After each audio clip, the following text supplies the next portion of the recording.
안녕하세요, 미스터리큐브입니다. 오늘 몰아보기 영상은 2025년 7월에 올라온 영상들입니다. 첫 번째 영상은 7월 10일에 올라왔던 츠보노 호텔 실종 사건입니다.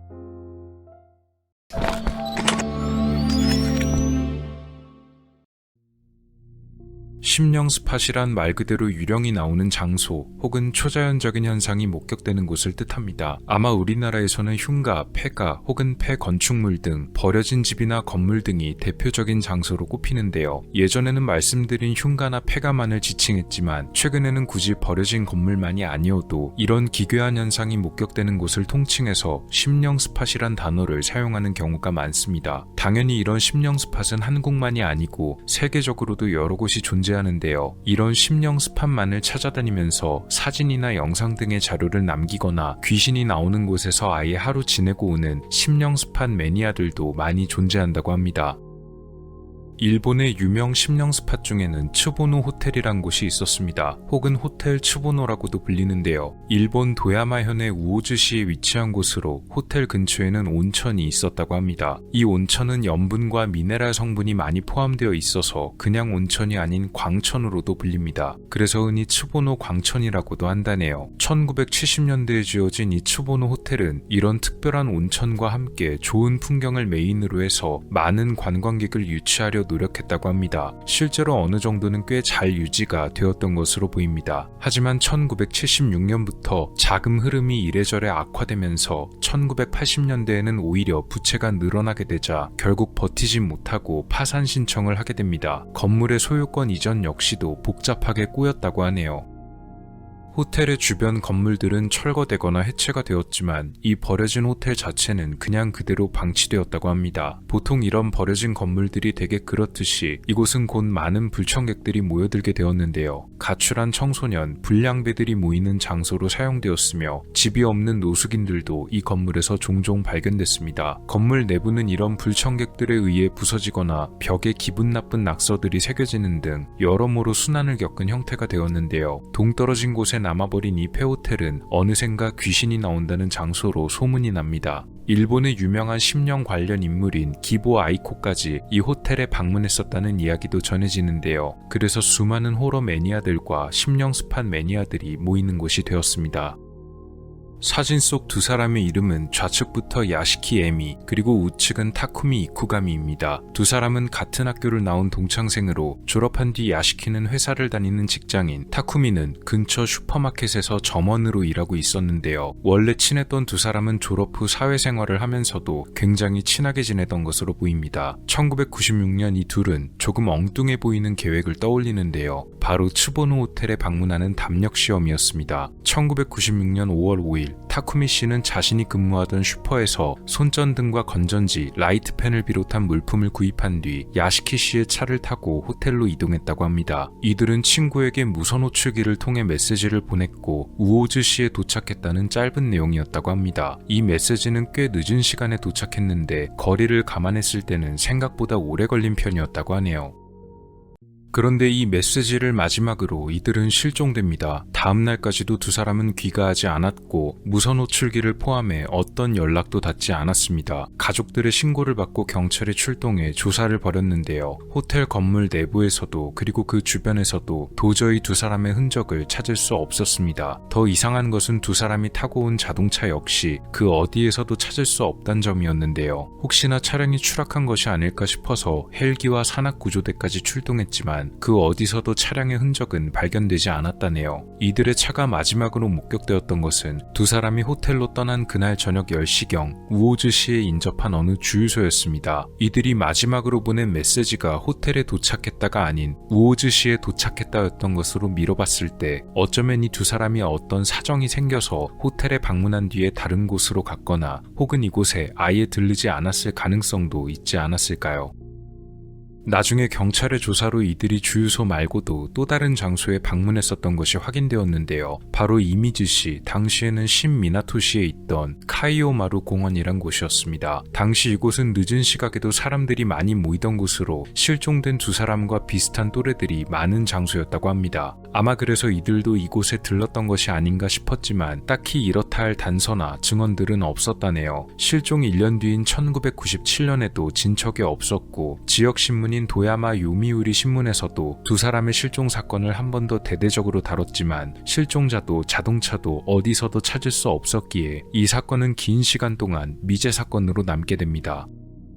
당연히 여러가지 가설이 따라붙게 되었는데요. 당시 폐건물에 방문했다가 불량 집단 무리를 만나 좋지 못한 일에 휘말리는 사건들도 있어서 두 사람도 아마 이런 사건들과 비슷하게 불량한 집단이나 혹은 그곳에 거주하던 무리에게 범행을 당한 것이 아닌가 하는 추측이 많았습니다. 특히 이 호텔은 당시 인근 주민들에게서 근접한 지역의 폭주족들이 종종 모이는 장소로 알려져서 정말 그랬을 가능성도 꽤 있었다고 합니다. 또 다른 가설로는 북한에 의한 납치설도 있었는데요. 1980년대에서 1990년대에는 종종 북한의 비밀 요원들이 일본에서 벌이던 납북 사건들이 꽤 많았기 때문입니다. 그래서 두 사람도 불쌍의 요원에게 납치되어 자동차까지 함께 사라졌다는 가설도 나타났지만 이 사건이 벌어진 1996년에는 그런 납치가 많이 줄어든 상태였고 위치상으로도 납치의 가능성이 낮은 곳이었기 때문에 두 가설 모두 어디까지나 추측에 지나지 않았습니다. 그러던 어느 날 일본의 어느 커뮤니티 사이트에 이 사건과 관련한 의미심장한 글이 투고됩니다. 익명 게시판으로 운영되던 이곳에 누군가 사건의 내막을 밝히겠다는 글을 썼던 것인데요. 글이 올라온 것은 2001년도였습니다. 사연자는 1997년 자신이 식당에서 일하던 당시 그곳에 온 어느 손님에게서 전해들은 이야기를 적었다고 합니다. 어느 날 식당에 조금 험악하게 생긴 손님이 방문했고 해당 손님과 우연히 대화를 나누게 되었다는데요. 손님이 먼저 이 사건에 관해 얘기를 꺼냈다고 합니다. 놀랍게도 그는 피해자들의 실종에 직접 관여했고 자신과 친구들이 사건의 가해자라고 밝혔습니다. 그 손님이 밝혔다는 구체적인 사건의 내용은 이렇습니다. 해당 손님의 이름을 구분하기 위해 이하 A라고 지칭하겠습니다. A가 실종된 두 사람을 만난 것은 사건이 벌어진 날 저녁 카이오마루 공원이었다고 합니다. 경찰 조사 결과 두 사람이 이 공원에 들렀다는 것이 사실로 밝혀졌으므로 아마 그 시점이었던 듯합니다. A는 여자 두 사람만 있던 것을 보고는 먼저 가서 어쩌다 여기까지 왔는지 물었다는데요. 두 사람이 사실 츠보노 호텔에 담력 시험을 떠나려고 하는데 사실 둘만 가면 너무 무서워질 것 같아서 어떻게 해야 할지 모르겠다는 대답을 들었다고 합니다. A는 그럼 마침 자기 친구인 B도 함께 와 있으니 두 사람을 포함해 다 같이 그 장소에 가보자며 제안했고 처음에 두 사람은 머뭇거렸지만 A의 거듭된 제안을 거의 반강제적으로 받아들이게 됐다고 하네요. 하지만 A와 친구는 좋지 못한 사람들이었는데요. 그들은 처음부터 그 건물에 갈 생각은 없었다고 합니다. 이들은 차량 두 대에 나눠 타게 되었는데요. A는 실종된 두 여성과 같은 차에 타고 A의 친구 B는 가져온 차를 따로 타고 가기로 했습니다. 먼저 친구 B가 모는 차가 앞서 출발하고 그 뒤를 A와 실종자 두 사람이 탄 차가 뒤따랐습니다. 그런데 먼저 탄 차는 호텔 쪽 방향으로 가는 척하며 밤이라서 도로가 잘 보이지 않는 것을 이용해 교묘하게 다른 방향으로 차를 틀었고 실종자 두 사람을 완전히 다른 곳으로 데려갔습니다. 이들이 두 사람을 이끌었던 곳은 후타가미산, 도야마현의 타카오카시와 히미시에 걸친 곳이었는데요. 실종자들은 자신들이 엉뚱한 곳에 왔다는 것을 깨달았지만 A의 협박으로 인해 도중에 돌아갈 수가 없었다고 합니다. 결국 A가 하란 대로 할 수밖에 없었는데요. 두 사람은 차에서 내려 A와 친구가 끌고 가는 대로 강제로 이끌려갈 수밖에 없었습니다. 두 사람은 철거된 병원 건물 내부로 끌려갔고 그 안에는 A가 부른 또 다른 친구들 3명이 더 와 있었다고 하네요. A를 포함한 5명은 그 두 사람을 거칠게 욕보였다고 합니다. A는 범행이 끝나고 두 사람의 목숨만은 살려줄 생각이었다고 합니다. 하지만 두 사람들 중 한 명이 크게 소리치면서 경찰에 무조건 신고해 처벌받게 하겠다고 말하자 이 두 사람을 살려둬서는 안 된다고 마음이 바뀌었다는데요. 결국 A와 그의 친구들은 두 사람의 목숨을 빼앗고 자동차는 어딘가에 몰고 가서 버려둔 다음 철저하게 지문을 닦아내는 등 은폐를 벌였지만 정확하게 어디다 뒀는지는 기억이 나지 않았다고 하네요. 이후에 A를 포함한 주동자 5명에게 기괴한 일이 벌어졌다고 합니다. 친구 한 명은 갑자기 정신이 이상해져 정신병원에 가게 됐고 나머지 한 명은 얼마 뒤 큰 병에 걸려 눈을 감았다고 하네요. 남은 3명에게도 이상한 일이 계속 벌어졌는데 특히 A 본인은 가끔 밤늦게 운전을 할 때마다 차의 거울 속에서 누군가 자신을 지켜보는 느낌이 강하게 든 뒤로 무서워서 운전을 완전히 관둬버릴 정도였다는 내용입니다. 사연자가 쓴 글은 이렇게 끝이 나게 되는데요. 이 글을 본 인터넷 게시판의 이용자들은 뭔가 마지막 부분이 약간 괴담스러운 분위기를 추가하기 위해 억지로 넣은 듯한 느낌이 드는 것만 제외하면 나머지 이야기는 의외로 구체적이라는 의견을 내놨습니다. 물론 이건 어디까지나 인터넷에 올라온 이야기였으니 처음부터 끝까지 다 믿을 수는 없는 노릇이었는데요. 그래서 그냥 흔한 인터넷 괴담 정도로만 떠돌게 되었습니다. 2014년 12월 말에 도야마현 경찰이 이런 발표를 합니다. 이 사건에 관해 알고 있는 목격자들이 나타났다는 것이었는데요. 5년 후인 2019년 이 목격자들의 신원을 특정한 뒤 2020년 이들을 취조하고 증언을 확보했습니다. 이들은 사건 당일 가이오마루 공원에 있던 사람들이었으며 실종된 두 사람이 주차된 차에 타고 있었다가 자신들이 다가가서 말을 걸어보려고 했더니 갑자기 차가 후진하면서 바다에 빠졌다고 얘기합니다. 목격자들의 증언을 바탕으로 가이오마루 공원 근처와 인근 일대의 바닷속을 조사하게 됩니다. 그리고 2020년 3월 4일 후시키 도야마항의 북쪽 부두에서 두 사람이 그날 타고 간 것으로 보이는 차가 발견되었는데요. 또한 차 안에서 여러 개의 뼈도 발견되었습니다. 너무 오래되어 거의 뼈가 많이 남지 않은 상태였고 나이와 성별조차 특정하기 어려웠다고 하는데요. 차량 등록번호 및 소지품을 조사함과 동시에 DNA 분석을 통해 신원을 겨우 확인했다고 합니다. 조사 결과 실종된 두 사람이 맞았습니다. 두 사람의 실종 사건이 벌어진 지 24년 만에 사건이 해결된 것입니다. 이제 이 사건은 더 이상 미제 사건이 아니게 된 셈인데요. 그런데 이 사건에는 기묘한 점들이 존재했습니다. 아까 말씀드렸던 경찰이 찾았다는 목격자들, 이 목격자들의 존재가 상당히 수상하다는 점이었습니다. 첫 번째로 이들의 증언에 따르면 두 사람이 타고 있던 차가 갑자기 후진을 해서 바닷속에 빠졌다고 하는데 그렇다면 어째서 이들은 바로 신고를 하지 않았던 것일까요? 이 부분에 관해서 경찰이 이들을 추궁하자 너무 오래된 일이어서 잘 기억이 나지는 않지만 아마도 무서워서 신고하지 못했던 것 같다고 말했습니다. 조금 의문이 가는 대답이기는 하지만 실제로 정말 시간이 너무 많이 지났기 때문에 추궁이 어려웠습니다.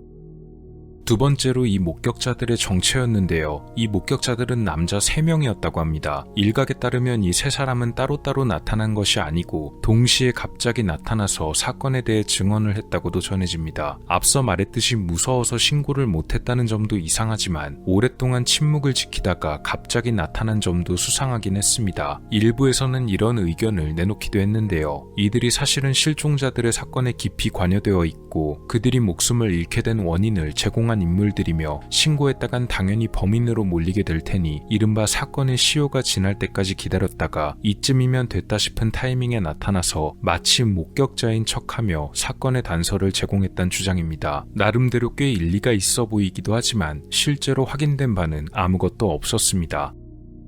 인터넷 이용자들은 또 이런 점을 발견하기도 했습니다. 공교롭게도 2001년 인터넷 커뮤니티 사이트에 올라왔던 글, 어느 사연자가 신원 불상의 손님에게서 전해들었다는 범행을 고백하는 이야기 속에 등장하는 범인들 역시도 마지막에 남은 것이 똑같이 남자 3명이었다는 점이 일치합니다. 글이 쓰여진 것은 목격자가 나타난 2014년보다도 무려 13년 전에 먼저 작성된 내용이었으니 세간에 알려진 내용을 가지고 작성되었을 리는 없었습니다. 정말 인터넷에 올라왔던 글이 사실이었다면 5명의 범인들 중 2사람이 모종의 이유로 눈을 감게 되자 나머지 3명은 죄책감과 두려움에 떨며 살다가 사건의 시효가 지나가기만을 오랫동안 기다려왔고 이쯤이면 됐다 싶었을 때 목격자인 척 나타난 게 아닌가 하는 의견들이 등장하기도 했다는데요. 어디까지나 인터넷에 올라왔던 글은 따로 인증된 증거 등이 없는 상태였기 때문에 정말 단순한 우연의 일치였을 가능성이 높습니다. 또한 인터넷에 올라왔던 글은 차를 어딘가에 버려뒀다고 했지만 실제로는 2사람의 차가 물속에서 발견되었으니 그 점도 좀 다릅니다. 실종자 야시키 씨의 아버지는 도야마현 경찰에게 목격자들에게 너무 궁금한 게 있어서 그러니 직접 물어볼 수 있게 목격자들의 신원을 좀 알려달라 했지만 법적으로 그렇게 할 수는 없다는 답변이 돌아왔다고 하네요.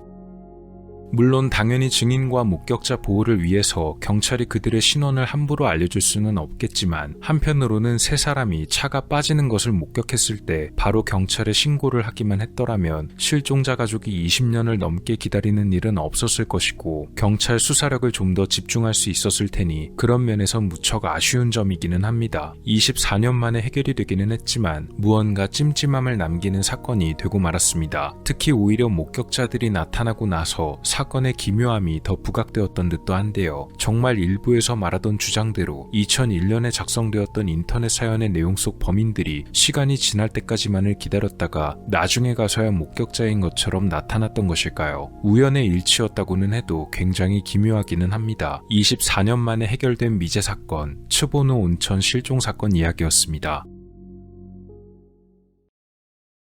두 번째 영상은 7월 13일에 올라왔던 세계의 기괴 사건 중국 편입니다.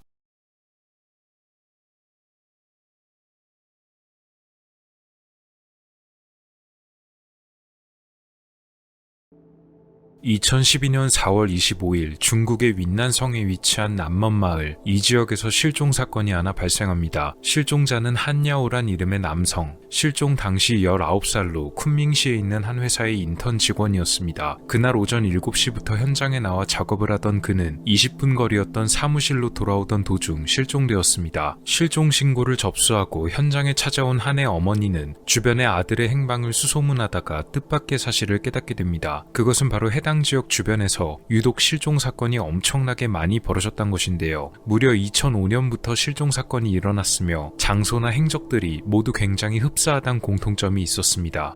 그렇게 2005년부터 2012년까지 발생한 실종자는 총 17명, 그러나 경찰의 조사가 너무나 지지부진했기 때문에 사건은 제자리 걸음이었다고 합니다. 결국 한 씨의 어머니가 다른 실종자들의 가족을 전부 모아서 지역 방송국과 신문 등에 제보를 해서 취재가 시작되자 윗선의 관심을 이끌어 겨우 조사가 개시되었다고 하네요. 조사를 맡은 전담반은 실종 장소들에 대해 주목했습니다. 피해자들의 실종이 집중된 것은 바로 214번 지방도로 근처, 그리고 이 근처에 살고 있던 사람들 중 여러 사람을 조사했는데 가장 유력한 사람 한 명이 지목되었습니다. 그의 이름은 바로 장육밍이란 남성이었는데요. 장 씨는 1956년생으로 범죄 전과가 있는 남성이었습니다. 친한 친구를 해치려다가 미수에 그친 적이 있었으며 1970년대에는 같은 직장에서 일하던 동료를 해쳐서 체포되어 징역을 살기도 했었던 사람이었는데요. 그는 1997년 석방되어 이 남먼 마을에 정착했습니다. 장 씨는 이웃 사람들과 전혀 교류가 없는 사람이었고 이웃들이 친하게 지내려 해도 거부하는 사람이었는데요. 그는 아주 큰 개 3마리를 키우고 있었습니다. 사람들은 그가 굉장히 수상하다고 말하기도 했는데 이유는 그가 종종 늦은 밤에 뭔가를 들고 외출하기도 했고 또 개들에게 먹이를 줄 때도 늦은 밤에만 줬기 때문입니다. 경찰은 장 씨의 집을 조사하게 되는데요. 이들은 장 씨의 집 부엌 안을 여기저기 뒤적이며 조사하다가 특이한 부분을 한 군데 발견할 수가 있었습니다. 벽과 바닥을 두드리며 이곳저곳을 조사하던 이들은 어느 특정한 부분에서 속이 빈 소리가 나는 것을 알아챕니다. 벽돌을 드러내보니 속이 빈 벽돌들이었고 그 안에 인위적으로 만들어진 공간을 발견했는데요. 그곳에서 경찰은 끔찍한 물건들을 발견하게 됩니다. 5개의 플라스틱 양동이가 놓여 있었는데 그 안에는 사람의 것으로 보이는 유해들이 들어있었고 주변에는 서로 다른 사람들의 옷가지를 비롯해서 휴대폰, 신분증 등과 같은 물건들이 널브러져 있었습니다.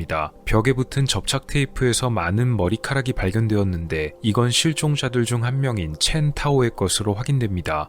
조사관들은 장 씨의 채소밭, 마당, 창고를 조사했는데요. 집의 옆에 있던 우물 바닥에서 사람의 뼈를 찾을 수 있었고 채소밭에서도 사람의 옷가지와 뼈 등을 찾을 수 있었습니다. 또한 그의 침실에서 발견된 금고들 안에서도 사람의 것으로 보이는 증거물 여러 가지를 발견할 수 있었습니다. 경찰은 그 자리에서 장 씨를 체포했습니다. 조사 결과 장 씨의 범죄는 실종된 17명뿐만이 아니었습니다. 그는 자신이 얼마나 많은 피해자를 만들었는지 기억도 안 나며 벨트나 자신의 맨손을 이용해서 그들의 목숨을 뺏었다고 진술하는데요. 이 과정에서 오히려 경찰에게 역으로 질문을 하며 자신의 집에서 사람의 뼈가 얼마나 나왔는지 또 옷이 몇 벌이나 나왔는지 물어보면서 자기가 몇 명이나 해쳤는지 알려달란 말을 건네기도 했습니다. 그가 시신을 처리한 곳은 집에 있던 창고였는데요. 일부에서 이런 주장들이 제기되기도 했었습니다. 바로 그가 피해자들의 시신을 처리하기가 어렵게 되자 자신이 기르던 개를 통해 처리하기도 했으며 혹은 타조고기로 속여 사람들에게 판매했던 것이었는데요. 이런 주장은 지역 방송국과 신문 등에서 제기되었지만 실제로 그랬는지는 공식적으로 확인된 바가 없었다고 합니다. 장 씨는 재판 내내 죄책감이나 반성의 기미를 보이지 않았고 양심의 가책조차 없이 덤덤한 태도를 보였다고 합니다. 결국 그는 사형 선고를 받았고 2013년 처벌이 집행되었습니다.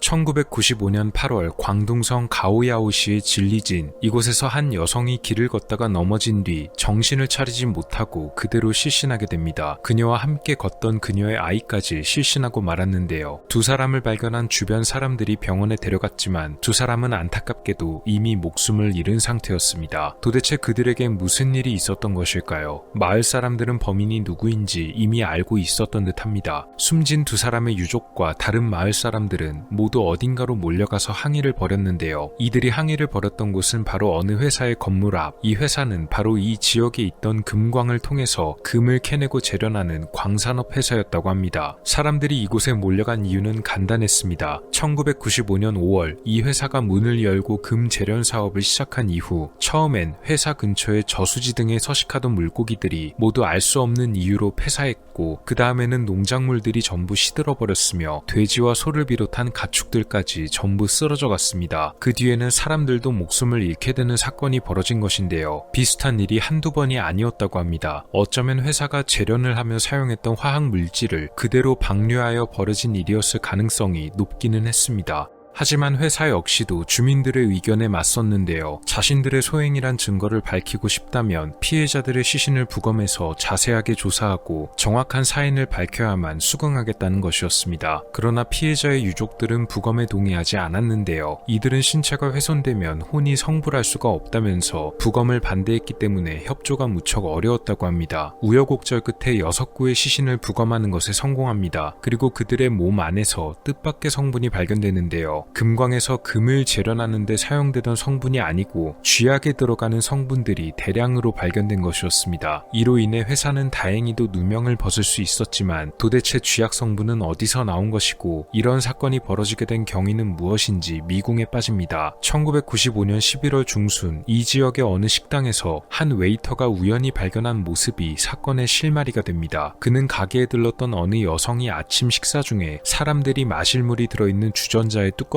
열고 그 안에 뭔가 집어넣는 것을 발견했습니다. 웨이터는 그녀가 눈치채지 못하도록 경찰을 불렀고 경찰은 그녀를 도망치지 못하게 붙잡은 뒤 주전자 안에 뭘 넣었는지 조사하게 됩니다. 끝내 여성이 입을 열지 않자 결국 경찰은 그녀를 연행합니다. 이때 여성과 함께 있던 그녀의 아들도 연행되었는데요. 주전자 속 물의 성분을 분석한 결과 쥐약 성분이 검출됩니다. 특히 이 쥐약 성분은 피해자들의 부검 결과 나온 성분과 일치해서 아마도 이 여성이 모든 사건의 주범이었을 가능성이 높았습니다. 경찰은 그녀와 아들 두 사람을 그 자리에서 현행범으로 체포했는데요. 여성의 이름은 두룬충, 아들의 이름은 탕유화였습니다. 경찰은 두 사람이 살던 집을 조사했는데요. 집안에서 쥐약이 든 냄비, 쥐약에 절여진 쌀 등이 발견됩니다. 조사 결과 저수지 등에서 물고기가 폐사했던 것도 모두가 이 두 모자의 소행이었습니다. 대체 왜 이런 짓을 했는가에 관해 조사를 하게 됐는데요. 일반적으로 이해하기 어려운 대답이 돌아왔습니다. 두룬충은 원래 점괘나 미신 등을 자주 믿는 사람이었습니다. 그런데 1995년 5월 어떤 곳에서 봤던 점괘의 내용 중에 악인을 벌하고 세상을 구해야 한다는 내용이 있었다고 합니다. 자신이 신의 계시를 받아서 이런 짓을 벌였다는 것입니다. 실제로 정말 그런 문장이었는지는 모르지만 두룬충은 이것을 자신의 운명으로 여겼던 듯하네요. 그래서 그녀는 점괘의 내용을 실현하기 위해서 아들과 함께 이런 범행을 벌이게 되었다고 합니다. 이 과정에서 그녀가 사용한 쥐약의 양만 해도 수백 병이었습니다. 특히 근처에 금광 회사가 생긴 틈을 이용해서 의심 역시도 교묘하게 피해갈 수가 있었는데요. 결국 꼬리가 잡히고 말아버린 것입니다. 이 사건으로 인해 18명이 목숨을 잃어버리는 피해가 발생했고 가축 피해도 있어서 큰 경제적 손실까지 일어났습니다. 두룬충과 탕유화는 법정에 서게 되었는데 두룬충은 태연하게 자신의 범행을 진술하고 자기가 뭘 잘못했는지 모르겠다며 자신을 변호하기도 했다네요. 1995년 12월 26일 자오칭 인민법원에서는 두 모자에게 사형을 선고했고 1996년 처벌이 집행됐습니다.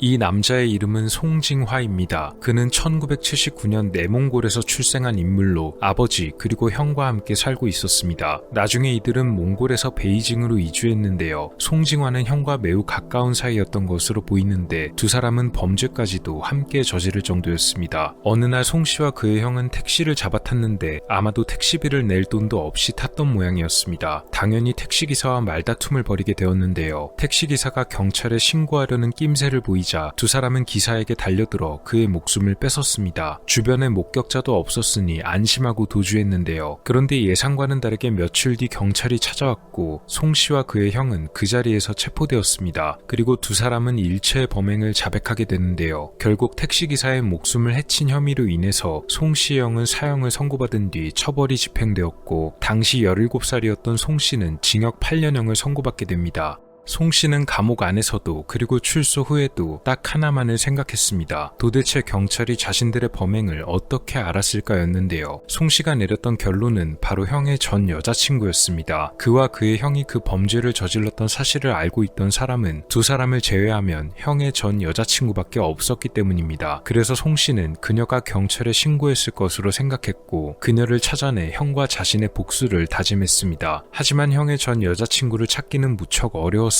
대신에 그는 자신과 함께 범죄를 저지를 공범을 찾게 되는데 이 공범은 친구의 결혼식에서 알게 된 옌진광이란 사람이었습니다. 옌 씨는 송 씨가 복수를 벌일 것이란 계획을 전해 듣고 자신도 송 씨를 도와주겠다고 동의한 듯한데요. 무섭게도 송 씨는 형의 전 여자친구를 찾기가 어렵게 되자 그 대신에 자신의 분풀이를 할 목적으로 형의 전 여자친구와 얼굴이 닮은 여성을 표적으로 삼았습니다. 그러니까 피해자들은 아무런 죄가 없었음에도 그저 송 씨 형의 전 여자친구 얼굴이 조금 닮았다는 이유만으로 그와 공범이 벌인 무차별 범행의 희생양이 되었던 것입니다. 두 사람의 범행은 2005년부터 2007년까지 계속됩니다. 피해자는 총 9명이었다고 하는데요. 이들이 활동하던 지역에서 실종된 여성들의 수가 더 많아서 실제로는 아마도 피해자가 많을 것으로 조사했지만 끝내 이들이 자백하고 확인된 피해자는 9명으로 집계됐습니다. 송 씨의 마지막 범죄 대상은 자신의 이웃이었는데요. 2007년 송 씨의 이웃은 어느 날 우연히 그가 뭔가를 옮기고 있는 것을 보게 됐는데요. 봉투 사이로 보이는 것은 놀랍게도 사람의 신체의 일부였다고 합니다. 송 씨는 이웃이 이걸 봤단 것을 눈치채고 이웃이 경찰에 신고를 하기 전에 먼저 처리를 해야겠다고 생각합니다. 결국 그의 이웃 역시도 목숨을 잃게 되는데 여기서 송 씨는 사건 현장에 일부러 자신이 피우던 담배를 놓고 갑니다. 그가 피우던 담배를 통해 유전자 분석을 마친 경찰이 송 씨를 범인으로 체포할 수가 있었는데요. 그는 자신이 도저히 범행을 멈출 수가 없었다고 말하면서 이렇게 일부러 붙잡히고 싶었다고 고백합니다. 겨우 얼굴이 닮았다는 이유만으로 9명의 목숨을 빼앗은 송 씨와 그의 공범 옌진광은 결국 사형을 선고받았으며 2011년 5월 27일 처벌이 집행되었습니다.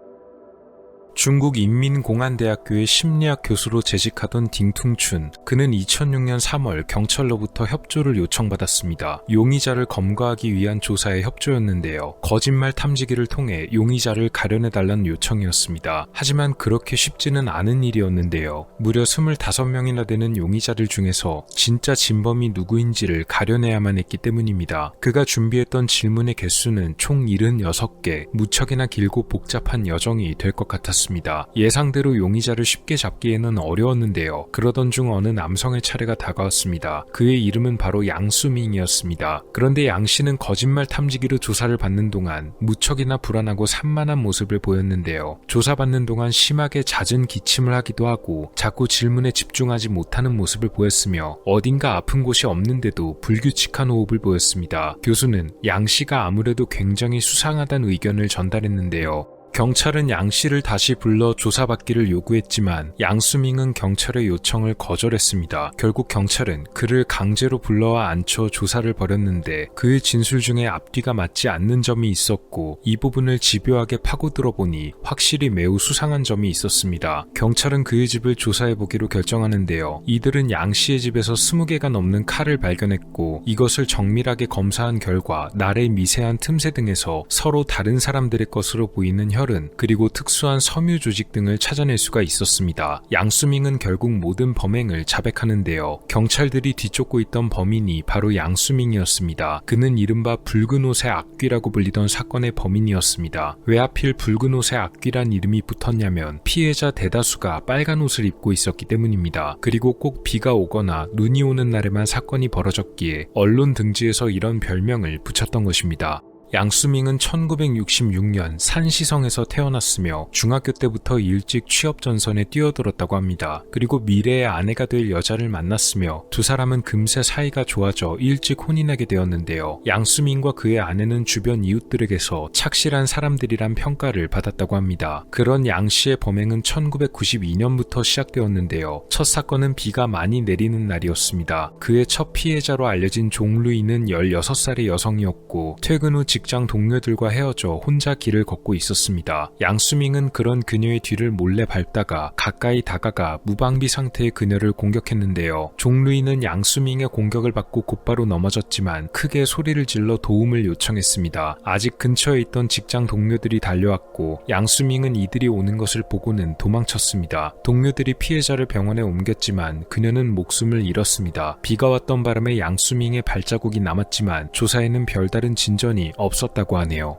첫 번째 사건 이후 대담해진 그는 또 범죄를 벌입니다. 두 번째 사건은 1992년 4월에 벌어졌고 세 번째 사건은 1992년 7월에 벌어졌는데요. 세 번째 사건을 벌이던 도중 순찰대원들이 피해자를 발견했고 이로 인해 해당 일대 인근의 순찰이 강화되어 양 씨는 약 1년 정도 범행을 멈추게 되었습니다. 그가 벌인 범죄의 총 피해자는 모두 9명, 말씀드렸듯이 빨간 옷을 입은 여성들이 많았으며 비가 오는 날, 눈이 오는 날에 범행을 벌였습니다. 아마도 비나 눈이 많이 오는 날이면 사람들이 일찍 집에 들어가기도 하고 날이 금방 어두워지기도 하니 범행이 수월했을 것입니다. 그의 마지막 범죄는 실패로 돌아갔는데요. 2006년 또 다른 피해자를 물색하러 나갔던 양 씨는 그날 자신이 원하던 이상적인 피해자를 찾을 수가 없었습니다. 대신 술에 취한 어느 남성을 한 명 발견했는데요. 아무리 술에 취했어도 남성의 경우 반격을 당할 수 있기에 보통은 여성만을 대상으로 범행을 벌였지만 이날은 결국 이 남자를 공격해야만 했다고 합니다. 그러나 남자는 목숨을 잃지 않고 살아남았습니다. 살아남은 피해 남성의 증언을 바탕으로 경찰은 용의자를 물색했고 그들 중 양수밍이 거짓말 탐지기를 통해 걸려들었던 것입니다. 경찰은 그를 신문하며 사건의 동기에 관해 물었는데요. 양수밍은 자신은 평생 어렵게 살아왔다면서 주변 사람들이 자기보다 잘 사는 것이 늘 불만이었고 그래서 참을 수 없을 때마다 범죄를 벌였다고 말합니다. 2006년 11월 법원에서는 무표정한 얼굴로 서 있는 그에게 사형을 선고했으며 그해 처벌이 집행되었습니다. 저번 아시아 편에 이어서 중국 편을 다뤄봤는데요. 다음 영상에서도 세계에서 벌어졌던 여러 기괴한 사건을 한번 소개해 보도록 하겠습니다. 세계의 기괴 사건 중국 편이었습니다. 세 번째 영상은 7월 17일에 올라왔던 한국의 기괴 사건 군대 편입니다.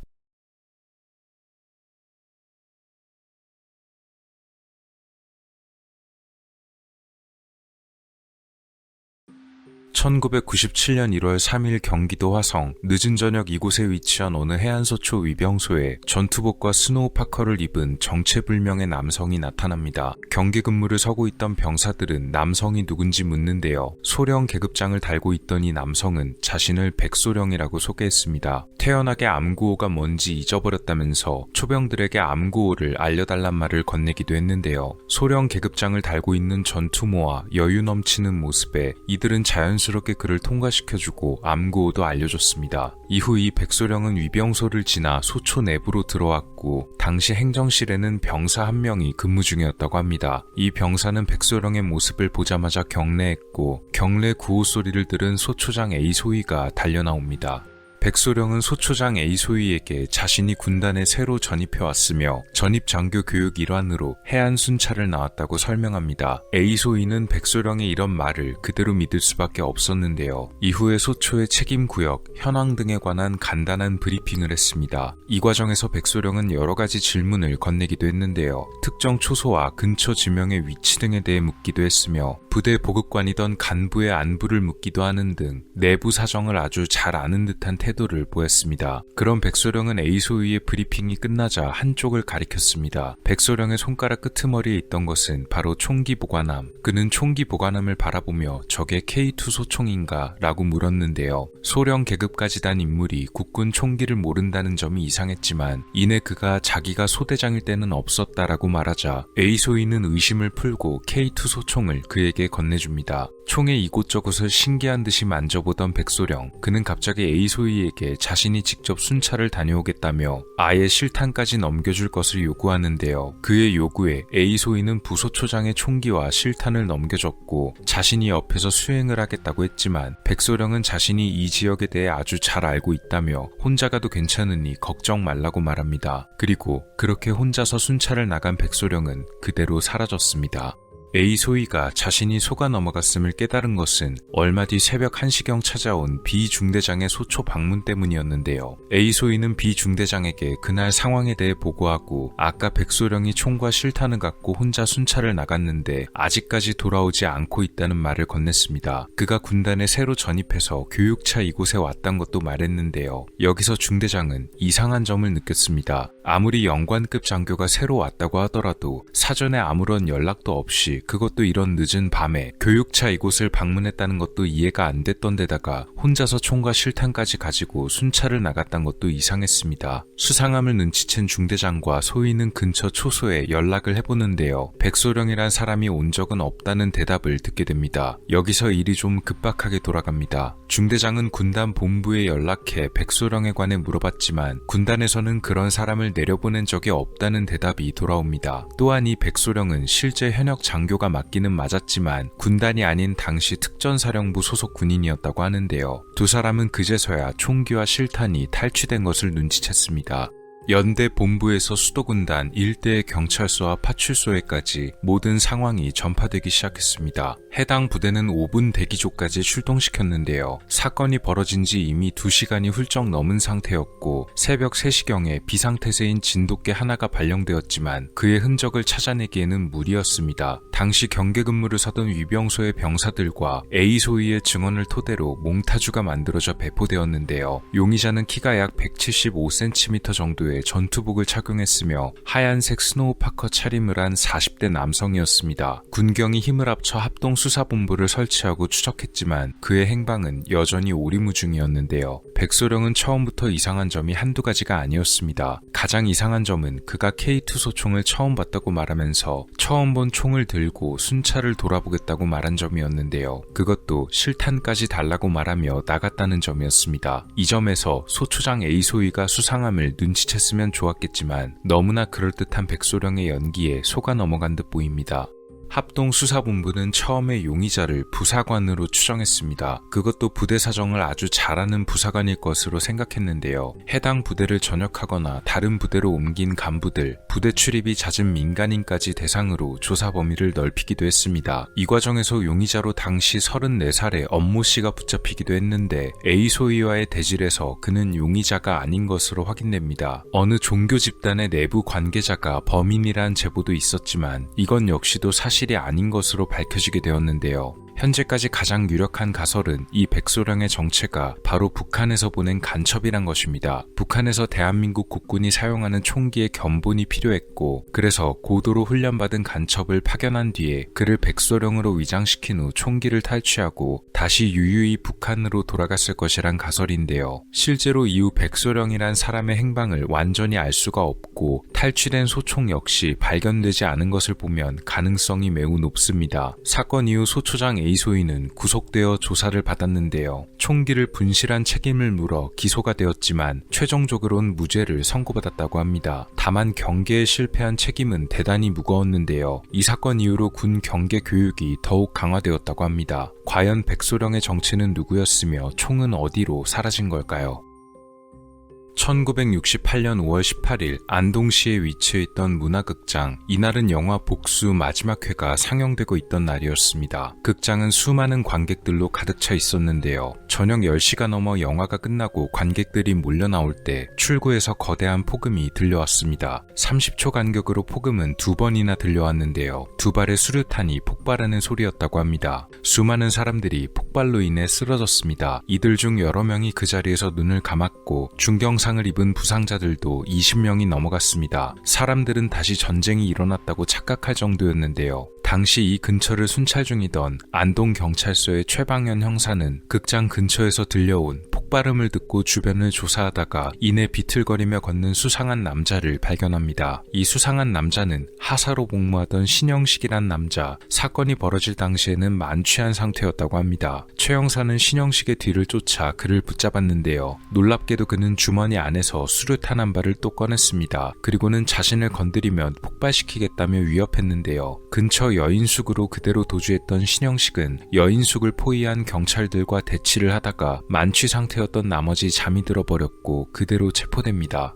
신 씨가 이런 범죄를 벌였던 동기는 무엇이었을까요? 그는 10대 초반의 나이에 친구와 함께 가출한 뒤 여기저기를 떠돌다가 구두 닦기 등을 하며 살아갔습니다. 그런 그에게는 박모 씨란 이름의 애인이 있었다고 합니다. 안정적인 생활을 꾸려야겠다고 생각한 신영식은 제2군 하사관 학교에 입교한 뒤 하사가 되어 전방에 배치됐는데요. 물론 연인이었던 박 씨와 연락을 꾸준히 주고받았다고 합니다. 그런데 어느 날부터 박 씨와 연락이 되지 않았습니다. 두 사람은 이미 미래를 약속할 정도로 가까운 사이였는데 그런 그녀에게서 연락이 오지를 않으니 신영식은 그녀가 결국 변심했다고 여기게 되었는데요. 이에 그녀를 찾아내기 위해 1968년 5월 7일 약 20일 정도 되는 휴가를 허가받아 밖으로 나갑니다. 그는 박 씨가 살던 지역 여기저기를 헤매며 수소문했지만 끝내 박 씨를 만날 수가 없었다고 합니다. 15일에 부대로 다시 복귀한 신영식은 물고기를 잡겠다면서 수류탄 3발을 가지고 다시 밖으로 나왔는데요. 사건이 벌어진 18일엔 아침 일찍부터 근처 술집에서 술을 마셨고 이내 만취한 상태가 되어 사건을 벌이기로 결심했습니다. 그리고 그날 저녁 이런 참사가 벌어진 것이었습니다.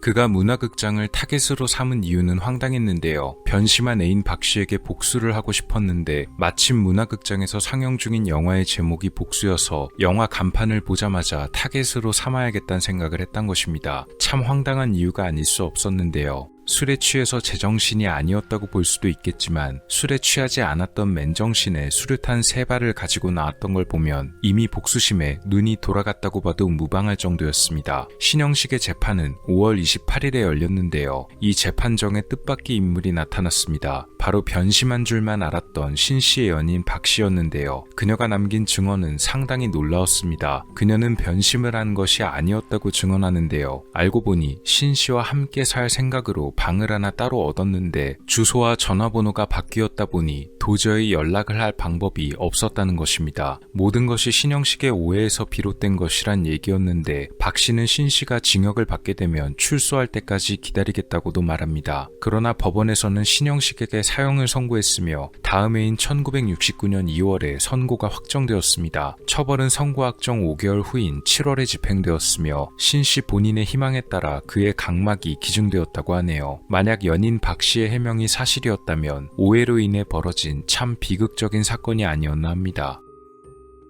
마지막 사건은 2005년에 벌어진 사건입니다. 해군에서 벌어진 의문의 사건이 하나 있었는데요. 인천의 동검도에 위치한 해군 부대에서 벌어진 사건이었습니다. 사건이 벌어진 것은 2005년 6월 28일 이날 부대 식당의 식수통에 들어있던 물에서 이상한 냄새가 난다고 처음으로 보고를 했던 것은 A2병. 통 안에는 보리차가 들어있었는데 A2병의 보고에 따르면 고약한 냄새가 났다고 합니다. 보고를 처음으로 받은 것은 취사병인 B1병이었는데요. 진짜로 물통을 열어보니 냄새가 이상해서 상한 것으로 판단하고 통을 비운 뒤 세척을 진행합니다. 그리고 혹시 몰라 다른 음식물도 상하지 않았을까 싶어 식당 안의 음식을 모두 점검하던 중 김치통 그리고 밥솥 안에서도 이상한 냄새를 맡을 수 있었습니다. 그런데 이 냄새는 단순히 상한 냄새는 아니고 뭔가 화학약품과도 비슷한 고약한 냄새였다고 합니다. B1병은 이를 수상히 여겨 부대를 담당하고 있었던 C 중사에게 이 사실을 보고했는데요.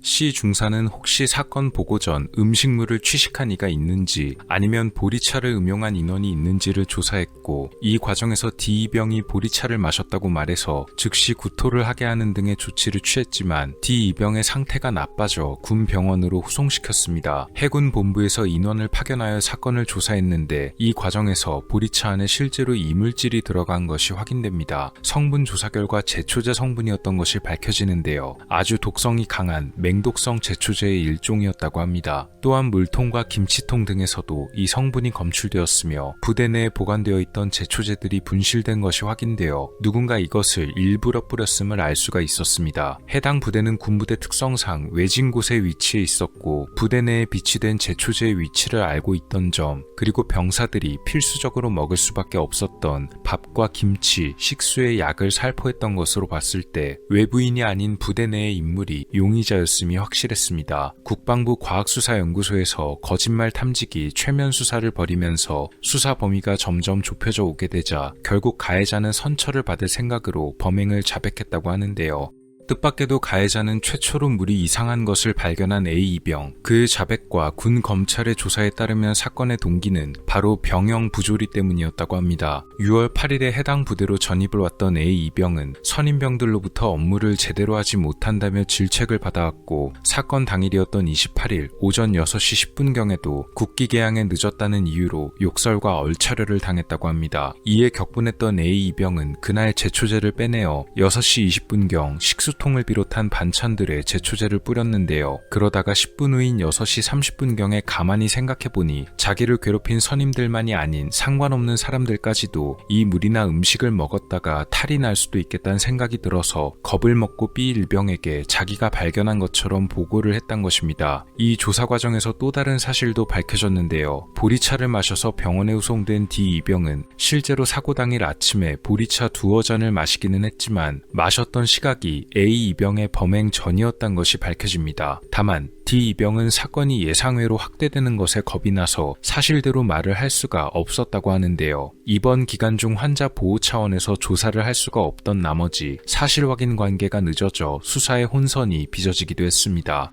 그렇게 A이병은 사건의 범인으로 재판에 넘겨졌지만 시간이 흐른 2007년 최종적으로는 무죄를 선고받았습니다. 분명 본인이 자백까지 했다고 하는데도 어떻게 된 것일까요? A이병은 구속된 뒤의 조사에서 범행을 일관되게 부인했고 목격자, 지문 같은 증거가 전혀 나오지 않아서 A이병이 범인이었음을 입증하기가 어려웠다고 합니다. 게다가 사건 동기로 지목된 선임병들의 부조리 역시도 그 정도가 경미해 범행의 동기로 볼 수가 없었다고 하는데요. 군 검찰에서 제시한 거짓말 탐지기 검사 결과 역시도 사건 내용과 일치하지 않아 증거 능력이 상실되었다고 합니다. 그렇게 A병은 무죄를 선고받은 뒤에 다른 부대로 배속되어 병역 의무를 끝마쳤다고 합니다. 사건의 범인으로 지목된 A병이 무죄로 판명되고 범행을 뒷받침할 증거들까지도 부실했던 점이 밝혀지면서 이 사건은 도대체 누가 범인이었는지 알 수 없는 미제 사건이 되었습니다. 오늘은 대한민국의 군대에서 벌어졌었던 여러 가지 기괴한 사건들을 알아봤습니다. 개인적으로는 가장 처음에 소개한 백소령 사건이 가장 기묘하고 수수께끼 같은 사건이 아니었나 생각이 드네요. 한국의 기괴 사건, 대한민국 국군편이었습니다. 네 번째 영상은 7월 24일에 올라왔던 신주 무언록 이야기입니다. 사건의 조사나 수사에서 가장 중요한 것은 역시 증거를 수집하고 현장을 분석하는 과정일 것입니다. 또한 법의학, 피해자를 검시하는 과정 역시도 중요한데요. 그래서 현대에는 법의학 및 과학수사의 중요성이 무척이나 부각되고 있고 그 기술 또한 발전 중입니다. 우리의 옛 선조들 역시도 사건을 조사할 때 과학적인 기법을 적극적으로 활용하기도 했습니다. 물론 현대의 과학과는 조금 차이가 있기는 하지만 그래도 주먹구구식의 조사는 아니었던 셈이었는데요. 조선시대 최초의 법의학 지침서인 신주 무언록이 바로 그 과학수사의 중심에 서 있었습니다. 영상을 시작하기에 앞서 오늘 영상에는 불편함을 드릴 수도 있는 묘사가 포함되어 있음을 알려드립니다. 조선시대에는 사람이 목숨을 잃게 되는 사건, 이른바 강력사건이 발생하면 반드시 그 원인을 규명하고 관계자를 조사하여 보고할 의무가 있었다고 합니다. 특히 피해자의 사인이 무엇인지 알아내는 것이 중요해서 최대한 피해자를 잘 보존하는 것이 중시되었는데요. 왜냐면 이 당시에는 냉동시설 등이 없었기 때문에 부패 속도 등이 무척이나 빨랐기 때문입니다. 옛날에는 함부로 사람의 신체를 해부할 수가 없었기 때문에 보통은 눈으로 살펴보는 식의 검사가 이루어졌습니다.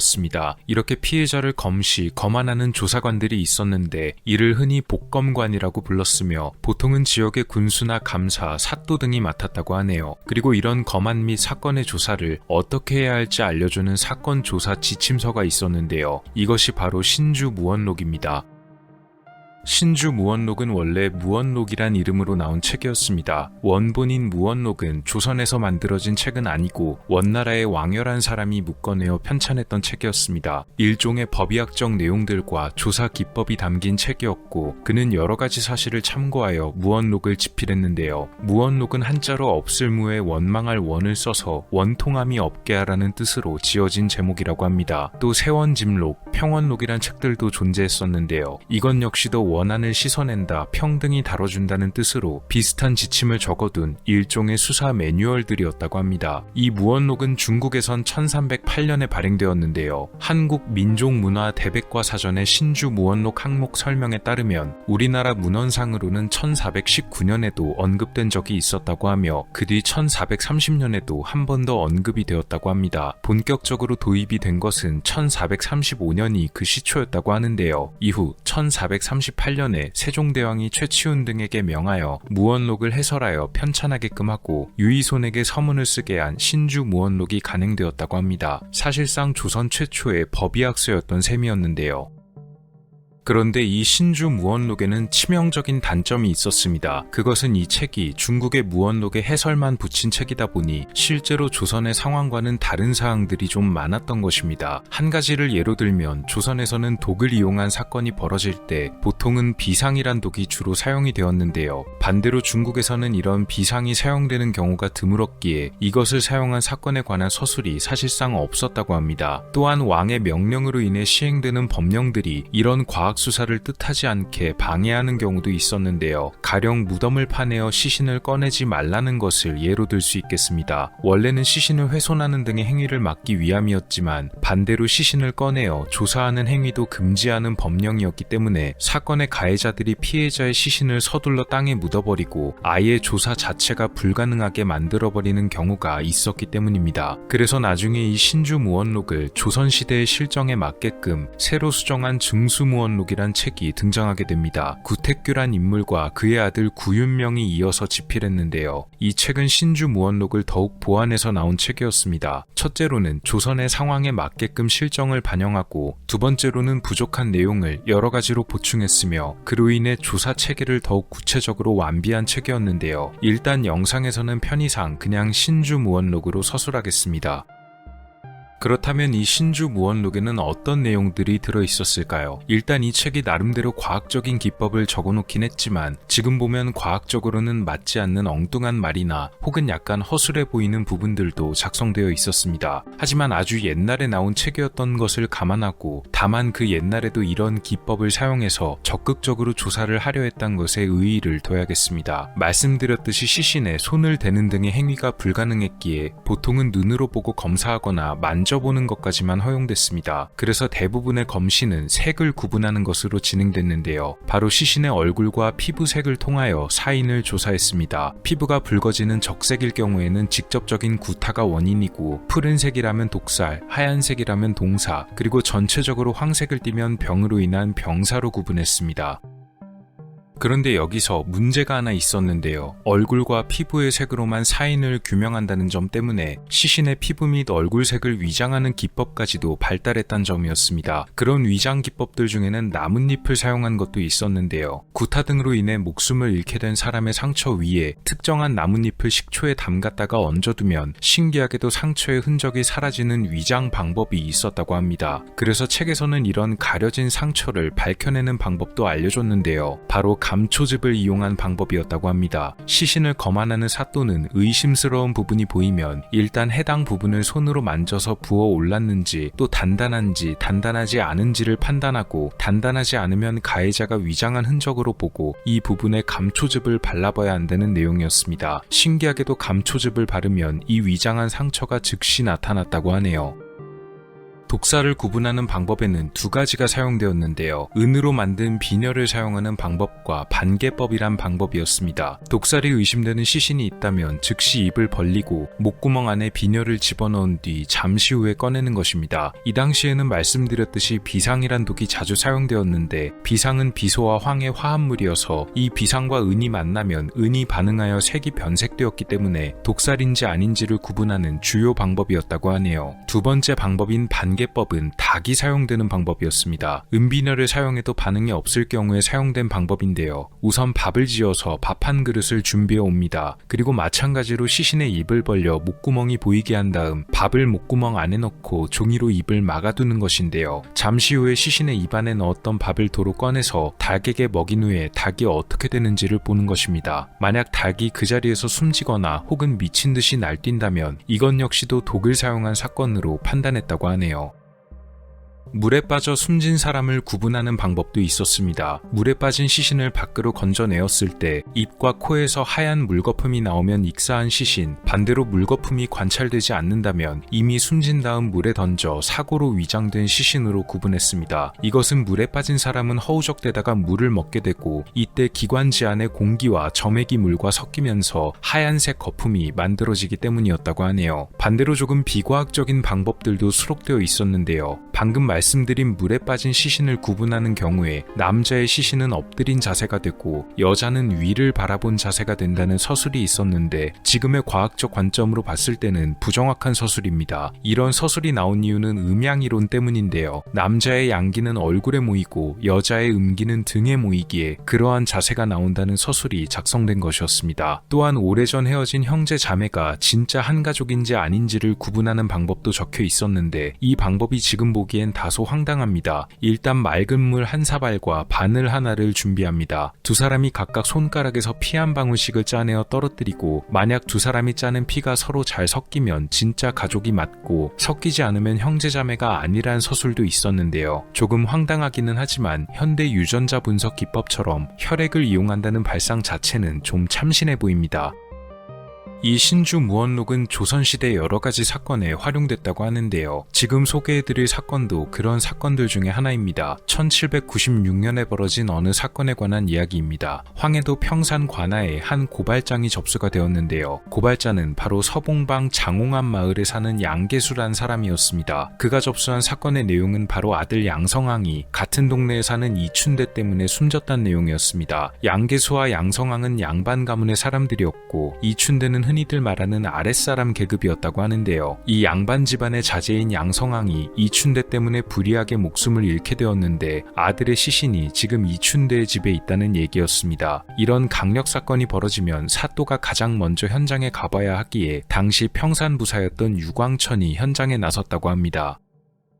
사또가 직접 가서 두 사람에게 사건에 대해 들어보니 양계수는 줄곧 이춘대가 범인이 맞다고 주장했고 반대로 이춘대는 자신이 그런 적이 없다고 항변합니다. 실제로 이춘대의 집에 가보니 양성항의 시신이 놓여 있었는데 이춘대는 자신은 정말로 모르는 일이며 왜 그의 시신이 집에 있는지도 모르겠다고 말합니다. 양반 집안 사람이 자기 집도 아닌 남의 집에서 그것도 아랫사람 집에서 숨진 채 발견되었으니 두 사람의 말만 들어보면 정말 이상한 사건이었는데요. 사또는 사건의 검안에 바로 착수합니다. 집이 좁았기 때문에 바깥 마당에 자리를 깔고 시신을 내와서 옷을 벗기고 안색부터 피부까지 이곳저곳을 살폈는데요. 우선 피부색은 전체적으로 누렇고 코에서 혈액이 관찰되었으며 시신의 머리칼이 굉장히 많이 흐트러져 있었고 가슴팍에는 손톱으로 긁은 듯한 상흔들이 많이 있었다고 합니다. 아마도 그가 숨지기 전까지 가슴팍과 여기저기를 긁어댈 정도로 무척이나 고통스러워했음을 알 수가 있었는데요. 사또는 이를 통해 그가 독을 먹었음을 추측했습니다. 그래서 신주 무언록에 나와있던 독 감별 방법을 사용하기 위해 아까 말씀드린 은비녀를 써서 조사를 실행했는데요. 목구멍 안에 깊숙이 은비녀를 넣었다가 빼내자 비녀의 색깔이 변한 것을 볼 수가 있었다고 합니다. 즉 피해자 양성항은 독으로 당한 것이 분명해졌습니다. 하지만 시신의 안색은 비상 등에 당한 것으로 보이진 않았고 그렇다면 어떤 독이 사용됐는지가 관건이었는데요.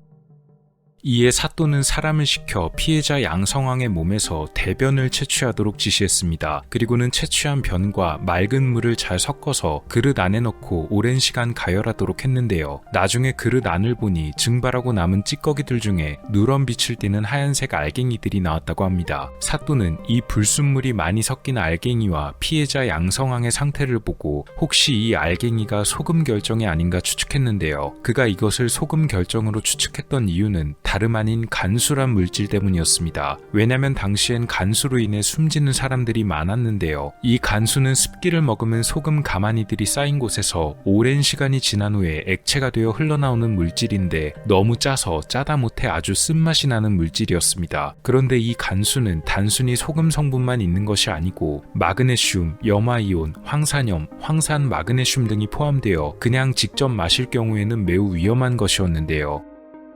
그래서 단순히 간수가 아닌 염로라고도 부르고 수은과 더불어 아주 위험한 액체로 구분되었습니다. 이 간수를 먹고 숨지는 사례도 꽤 많았다고 하는데요. 간수를 마시고 숨진 이들의 시신 상태가 양성황의 상태와 거의 비슷한 경우가 많았다고 합니다. 이들은 고통에 몸부림치면서 머리카락을 쥐어뜯고 가슴팍을 손으로 할퀴어대다가 목숨을 잃었다고 하네요. 사또는 피해자 양성황이 숨지기 전에 이런 간수를 단숨에 들이켜서 숨진 것으로 파악했습니다. 다만 몸에 자신이 괴로워한 흔적을 제외하면 다른 구타나 찰과상 등의 반항 흔적이 없었기 때문에 누가 강제로 먹였을 가능성은 낮다고 판단했습니다. 사또는 이춘대의 집에 간수가 있는지를 조사했지만 이춘대의 집에서는 간수가 발견되지 않았다고 하네요. 이에 사또는 사람을 시켜 양계수의 집을 조사하도록 했는데 양계수의 집 창고에서 알 수 없는 병과 그 옆에 놓여있던 사발 하나가 발견되었습니다. 병 안에 있던 액체를 쏟아보니 고약한 냄새가 풍겼는데 아주 오랜 시간 묵혀진 간수로 보였다고 하네요. 그러니까 피해자 양성황은 이춘대가 해친 것이 아니고 자신의 집에 있던 오래된 간수를 스스로 마신 것이었습니다. 사또는 다시 두 사람을 불러 지금까지 알아낸 것을 말했고 두 사람에게 모든 것을 사실대로 말해야 된다고 지시합니다. 결국 밝혀진 이 사건의 진상은 다음과 같았습니다. 사건이 벌어지기 전날 이런 소동이 있었는데요. 이춘대에게는 딸이 하나 있었습니다. 아주 어린아이는 아니고 시집을 갈 정도의 혼기가 찬 나이였는데요. 이날 이씨의 딸이 개울가에서 빨래를 하고 있었는데 지나가던 양성황이 그녀를 우연히 보게 된 것입니다. 평소 그녀에게 관심이 있던 양성황은 빨래를 하고 있던 이씨의 딸에게 몰래 다가가서 갑자기 뒤에서 껴안고 그녀를 괴롭혔다고 합니다. 이에 그치지 않고 많은 사람들이 다 보고 있는 앞에서 이제 너는 내 사람이 되었다 하고 소리치고 달아났는데요. 아시겠지만 이 시절에는 여자가 이런 짓을 당하게 되면 혼사길이 막힌다고도 하고 체면과 명예가 더럽혀졌다면서 견디지 못하고 숨을 거두는 경우도 많았습니다. 그녀의 아버지 이춘대는 이 소식을 듣고 화가 끝까지 나서 양계수의 집으로 달려갔다고 합니다. 그리고는 양계수의 멱살을 잡고 딸이 당한 일을 말한 뒤 소리를 지르며 자기 딸을 어떻게 할 거냐고 따졌습니다. 당신 아들 때문에 딸이 결혼도 못하게 생겼고 큰일이 났으니 이제 어떻게 책임을 질 거냐고 크게 소리치면서 주변의 나뭇가지를 꺾어서는 휘두르고 가만히 두지 않겠다는 말까지도 했는데요. 계급사회였던 당시 분위기를 생각해보면 양계수의 입장에서는 분통이 터지는 일이었습니다. 자기 집 하인들과 다른 사람들이 다 보는 앞에서 양반이 아랫사람에게 이런 짓을 당하니 매우 수치스러웠지만 자기 아들이 한 짓이 있으니 대꾸도 하기 어려웠습니다. 결국 그는 이춘대에게 아들을 딸과 결혼시킬 테니까 그만 돌아가라고 잘 구슬러 보냈는데요. 구겨진 체면 때문에 무척 화가 나 있었습니다. 얼마 후에 아들 양성황이 집에 들어오자 양계수는 크게 소리치며 그날 있던 일을 말하고 양성황에게 꼴보기 싫으니 집을 나가라고 말합니다. 아버지가 당한 일 등에 대해 들은 양성황은 크게 괴로워하며 방 안에 틀어박혀 있다가 그날 저녁 집안에 있던 오래된 간수를 꺼내서 결국 그런 일을 버리고야 말았던 것입니다. 그렇다면 그의 시신이 이춘대의 집에 있던 이유는 무엇일까요? 바로 양계수가 자신의 체면을 회복하고 복수를 하기 위해서였습니다. 아들 양성황이 숨진 것을 알게 되자 화가 난 양계수는 이 모든 것이 이춘대와 그의 딸 때문에 벌어진 일로 여겨서 몰래 양성황의 시신을 이춘대의 집으로 옮겨두고는 이씨 때문에 이런 일이 일어났다며 그를 고발한 것이었습니다. 결국 이렇게 사건의 진상이 모두 밝혀지게 되었는데요. 만약 사또가 이 사건을 잘 처리하지 못했다면 이씨가 꼼짝없이 범인으로 몰려 처벌을 받았을 것입니다. 이후의 일이 어떻게 진행되었는지는 알 수가 없지만 해당 사건을 유능하게 잘 해결한 사또였으니 아마 이후의 일도 비슷하게 잘 처리하지 않았을까 합니다. 하마터면 억울하게 끝날 뻔했던 사건이 신주무원록을 활용한 사또의 기지 덕분에 잘 해결된 듯합니다. 다만 이 씨의 딸은 나중에 어떻게 되었을지 궁금하네요. 물론 현재의 과학수사와는 많이 차이가 있긴 하지만 그 당시에도 여러 구체적인 기법을 썼다는 점과 상황 등을 분석하는 방법들이 사용되었다는 점이 상당히 인상 깊게 다가오기도 합니다. 조선시대 최초의 법의학책 신주무원록 이야기였습니다. 5번째 영상은 7월 27일에 올라왔던 만화 리뷰 울트라 슈퍼 디럭스맨입니다.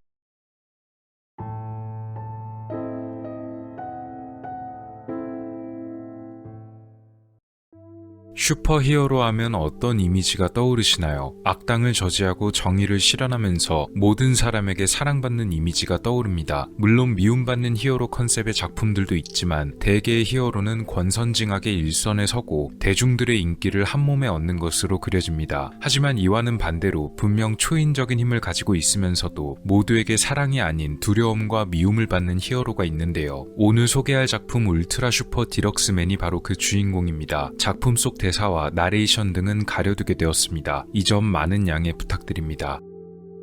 작품의 시점은 언제인지 알 수 없는 시기의 일본 어느 대기업 빌딩의 건물 안에 남성 한 명이 근무 중입니다. 그의 직급은 실장이어서 개인 사무실도 따로 있습니다. 그런데 그의 사무실 이름은 조금 특이한데요. 다름 아닌 대기실장이란 직급명을 가지고 있습니다. 대체 왜 이런 이름을 가지고 있는 것일까요? 직급의 이름답게 그는 하는 일이 별로 없어 보입니다. 분명 대기업의 실장직일 텐데도 불구하고 그는 사무실 안에 소파에 누워서 신문을 보고 소일거리를 하는 것이 전부인 것처럼 보입니다. 정말 말 그대로 대기만 하는 것이 직무인 듯한데요. 그것도 질려버린 그는 어딘가에 전화를 겁니다. 그리고는 퇴근하겠다고 당당하게 말합니다. 거의 일방적인 통보에 가까운 내용인데요. 그것도 모자라 월급이 나왔으면 가지고 오란 지시도 내립니다. 월급을 들고 들어오는 한 여직원, 그런데 월급 봉투를 건네는 그녀의 손이 떨립니다. 주인공은 거칠게 그녀의 손에서 월급 봉투를 낚아챕니다.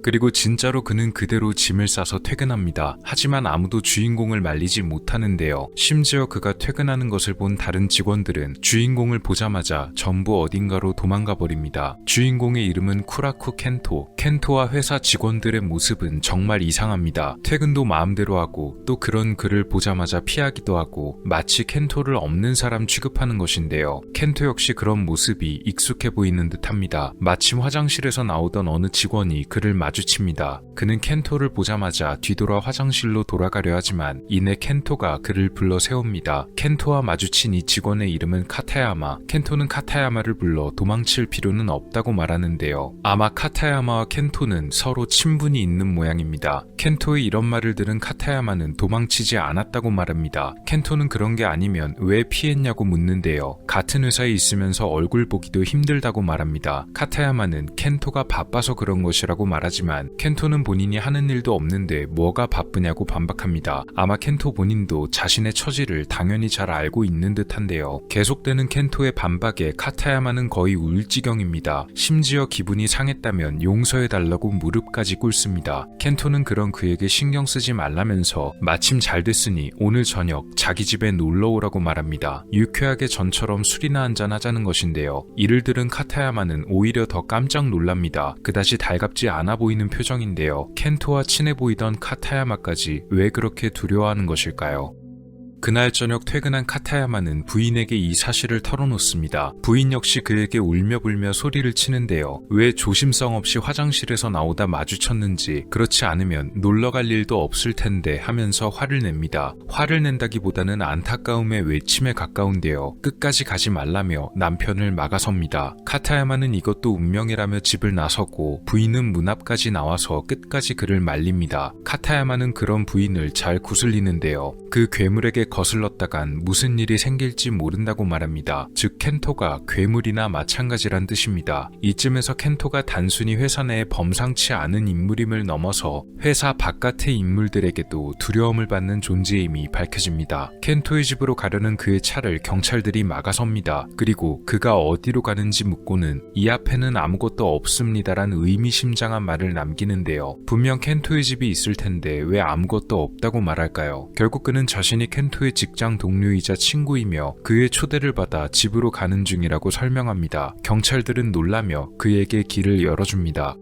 그런데 정말 경찰들의 말 그대로였습니다. 켄토의 집으로 가는 곳은 정말로 아무것도 없었는데요. 오히려 무슨 재해가 벌어진 것처럼 폐허가 되어버렸습니다. 무너진 건물, 가로등 하나조차 없어진 폐허. 경찰들이 막아선 이유를 알 것만 같은데요. 길이 어딘지 알아보기도 힘들 것 같지만 카타야마는 어쨌든 헤드라이트 불빛에 의지하며 들어갑니다. 그런데 그런 카타야마의 차 앞에 뭔가 나타납니다. 어두운 실루엣으로 봐선 웬 여성입니다. 갑자기 나타난 여성에게 놀란 그는 핸들을 급히 꺾었고 결국 차가 폐허 안에 빠지며 사고가 나게 됩니다. 차 밖으로 나온 카타야마는 웬 여성이 튀어나왔다며 이런 곳에 여자가 혼자 있을 리가 없다고 말하지만 여성은 이미 어디론가 사라져버린 뒤였습니다. 혹시 그가 헛것을 본 것이었을까요? 하지만 넋을 놓고만 있을 수는 없었습니다. 켄토와 약속한 시간이 다가왔기 때문인데요. 차가 망가져버렸으니 뛰어가야만 합니다. 하지만 결국 시간을 맞추지 못할 것이란 예감에 카타야마는 무릎을 꿇고 포기하게 되는데요. 갑자기 그런 그의 눈앞에 웬 히어로가 나타납니다.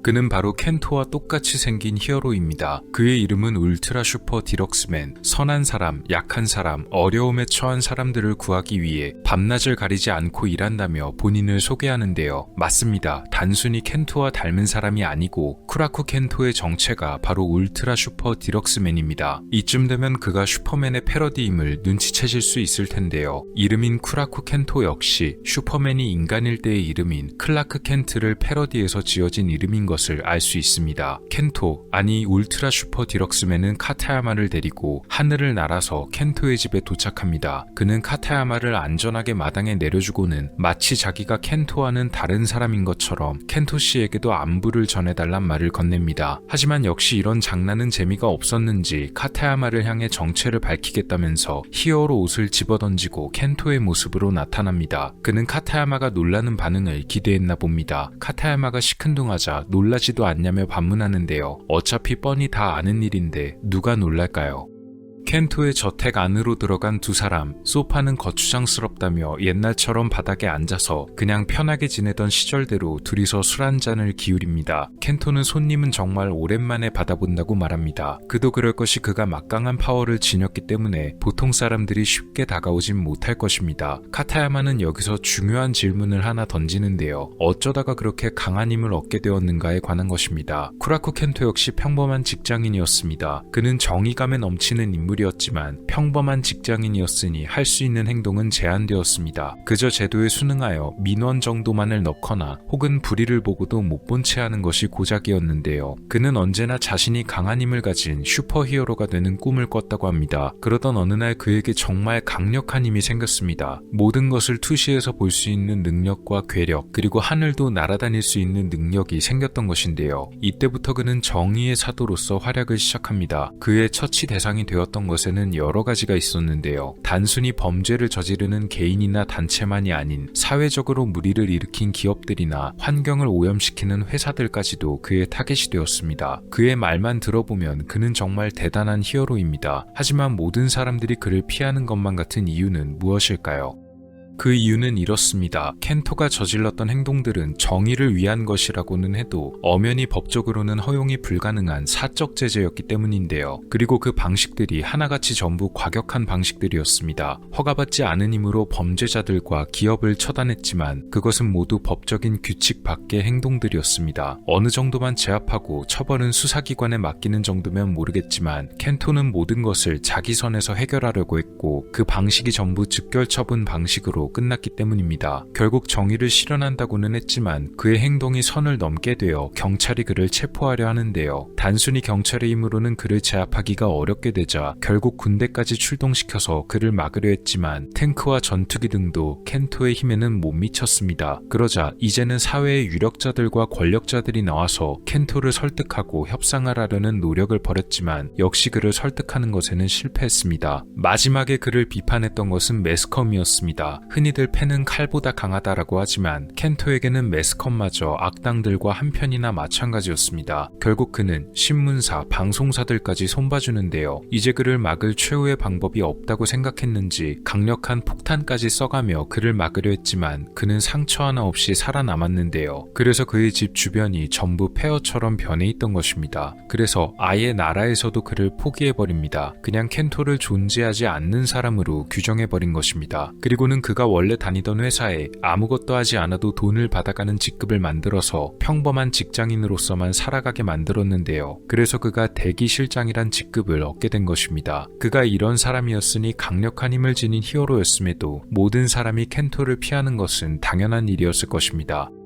하지만 그는 요즘엔 통 범죄 뉴스가 안 나온다고 말하는데요. 카타야마는 아마도 악당들이 켄토가 무서워서 범죄를 저지르지 못하는 것일 거라고 설명합니다. 하지만 켄토의 생각은 다릅니다. 범죄자가 나타났다는 소식이 뉴스로 나오면 그가 움직이니까 일부러 범죄 뉴스 보도를 통제하고 있다는 것입니다. 이리저리 채널을 돌리던 그의 시선이 한 방송에 고정되는데요. 그것은 바로 가요 프로그램이었습니다. 마침 가장 인기 있는 여가수가 나오고 있었는데요. 켄토는 한참 동안 가수를 바라보다가 전화를 겁니다. 바로 해당 가수가 나오는 방송국에 연락을 한 것인데요. 그는 자신이 누구인지 밝히고서는 지금 나오는 가수와 나중에 커피나 한잔하고 싶다고 전합니다. 그러나 방송사에서는 그가 누구인지 듣자마자 나중에 아니어도 괜찮으니까 켄토의 집으로 지금 당장 그 가수를 보내겠다고 말합니다. 물론 그의 요청을 거절하기는 어려울 것입니다.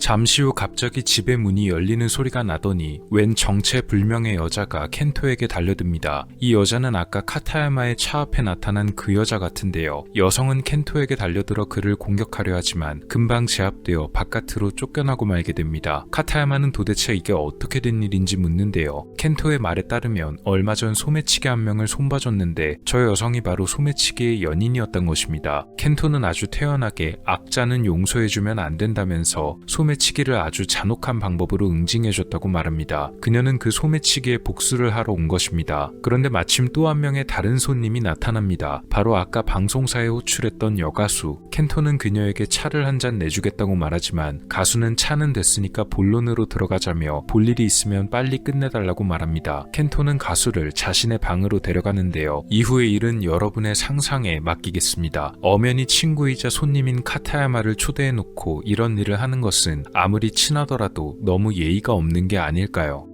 그런데 아까 쫓겨났던 그 소매치기의 연인이 이번에는 거대한 망치를 들고 나타납니다. 카타야마는 그녀를 말리지만 소용이 없었고 결국 여성은 켄토와 가수가 있는 방 안에 들어가 켄토를 향해 공격을 시도했습니다. 그러나 당연히 아무런 상처조차 낼 수가 없었는데요. 분노한 켄토가 여성을 가만두지 않겠다 말하고 카타야마는 여성의 손을 잡고 집을 빠져나갑니다. 하지만 켄토는 초능력이 있으니 그를 피해서 무사히 도망치기에는 당연히 무리였을 것입니다. 결국 두 사람은 켄토에게 따라잡히게 되는데요. 카타야마와 여자 두 사람은 폐허의 지하에 숨어들지만 켄토에게는 아까 말했듯이 투시 능력이 있었고 당연히 두 사람의 행방을 알 수 있었습니다. 그는 카타야마에게 여자를 내놓으라고 말하며 내놓지 않으면 너도 가만두지 않겠다 협박합니다. 그러나 카타야마는 절대 그럴 수 없다 맞서고 켄토는 두 사람이 있는 곳 위를 거칠게 발로 두드립니다.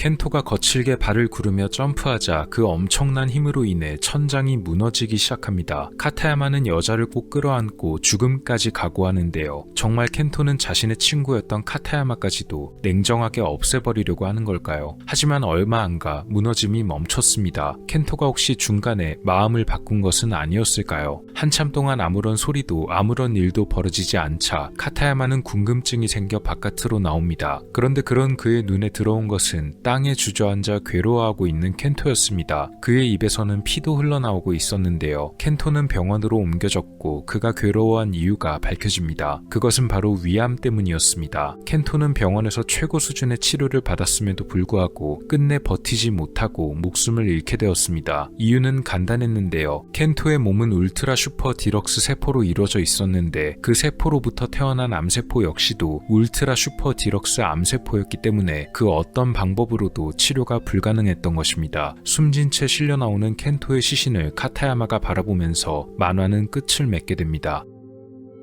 도라에몽의 작가 후지코 후지오의 단편 1975년 작품인 울트라 슈퍼 디럭스맨입니다. 평범한 소시민으로 살던 남성 쿠라쿠 켄토가 엄청난 힘을 얻게 된 뒤로 벌어지는 일을 그리는데 그의 행적은 대부분 만화 속의 짧은 설명들로 끝나고 대신 그가 대중들에게서 혹은 사회에서 어떤 평가를 받고 있는가에 대한 묘사와 고찰이 주를 이룹니다. 만화에 대한 개인적인 해석을 더 덧붙여보자면 그의 몸에 생겨난 울트라 슈퍼 디럭스 세포들 덕분에 켄토는 누구도 범접할 수 없는 힘을 가지게 되었지만 결말에는 결국 그의 그 강력한 세포들로 인해 본인 역시 어떠한 치료도 제대로 받지 못해서 목숨을 잃게 되는 것이 대단히 아이러니합니다.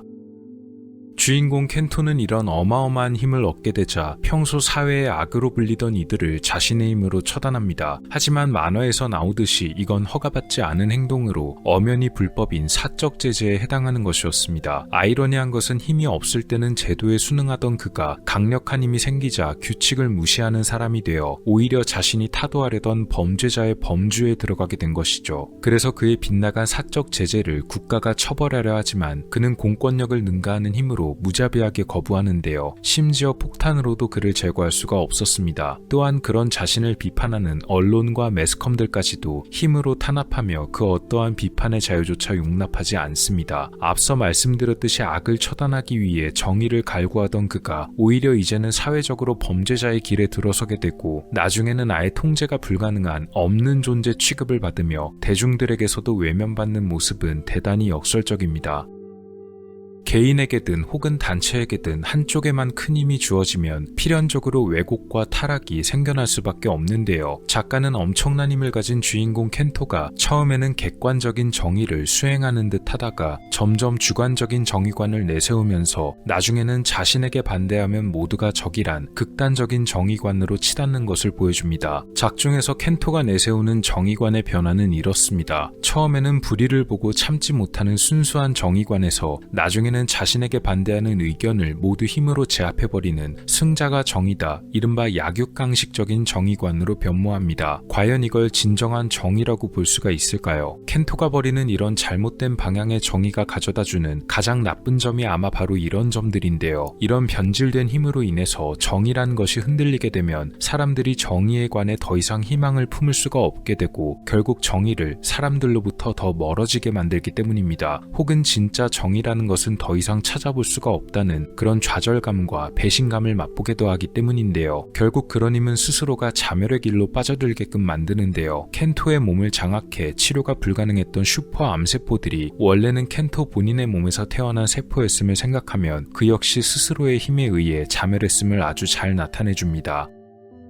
비슷한 주제를 다룬 작품 중에 데스노트란 작품이 생각납니다. 주인공 야가미 라이토는 어느 날 사신의 노트를 줍게 되는데 이 사신의 노트에는 사람의 이름을 적으면 그 사람의 목숨을 뺏을 수 있는 특별한 능력이 있습니다. 주인공은 이 데스노트를 사용해 처음에는 정의로운 세계를 만들려 하지만 그 역시도 나중에는 자신의 왜곡된 정의에 스스로가 잠식되어 끝내 비참한 결말을 맞게 된다는 점이 비슷합니다. 물론 사회적으로 천벌을 받아도 모자랄 범죄자들이 상식적으로 이해하기 어려운 미약한 처벌을 받을 때를 보면 그런 사적 제재가 사람들에게 통쾌하게 다가올 때가 있기도 합니다. 그렇지만 현실에서 벌어진 그러한 행동들의 잘못된 사례들을 보면 그런 것이 계속해서 힘을 키워나가야 하는가에 대한 질문에는 감히 예라고 대답하기가 불가능하지 않을까 싶네요. 만약 본인 스스로가 정의를 구현하고 싶다면 늘 자기 자신이 정말 제대로 정의를 실현하고 있는가에 대해 스스로에게 끊임없이 되물어야만 한다는 생각도 듭니다. 1975년에 발표된 작품임에도 불구하고 현재까지도 생각해볼 만한 주제를 잘 풀어낸 듯합니다. 어쩌면 그런 사태를 미리 보고 온 것처럼 그려낸 듯도 한데요. 누구나 가끔은 막강한 힘이 있었으면 할 때가 있습니다. 하지만 누가 되었든 그 힘을 온전히 감당해내기는 어렵지 않을까? 모두가 행복해하는 정의를 이루는 것은 가능한 것일까? 또 정의란 것이 과연 어떤 것일까 하는 고민이 들기도 하네요. 후지코 후지오의 단편 울트라 슈퍼 디럭스맨이었습니다.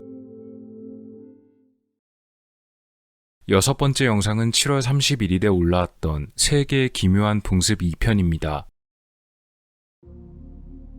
세상에는 정말 다양한 풍습과 전통이 존재합니다. 당연히 그 중에는 기묘한 것들도 존재하기 마련입니다. 저번에도 세계의 기묘한 전통을 한번 소개해드려 봤는데요. 오늘도 그런 기묘한 전통과 풍습들에 관해서 한 번 더 소개를 해볼까 합니다. 기묘한 풍습과 전통에 관해서 알아보되 다른 문화에 대한 비난의 의도는 없음을 미리 알려드립니다. 여러 가지 전통 의식들 중에서도 나라 혹은 민족마다 가장 개성이 두드러지는 것 중 하나는 역시 장례 문화가 아닐까 합니다. 각 나라의 환경과 또 종교 등에 의해서 각양각색의 장례 문화가 발달하게 되었는데요. 세계 보편적으로 장례식에 필수적으로 쓰이는 것은 바로 관을 들 수가 있겠습니다. 몇몇 나라에서는 관이 아예 필요하지 않거나 아니면 관 대신 배를 띄워보내거나 그것도 아니면 맨몸 그대로 묻어버리기도 하지만 대다수의 나라에선 당연히 관이 쓰입니다. 대개는 이런 관을 땅속에 묻어두고 봉분을 둥그런 형태로 만들거나 평평하게 만든 다음 그 앞에 묘비 등을 세워 누구의 무덤인지를 표시합니다.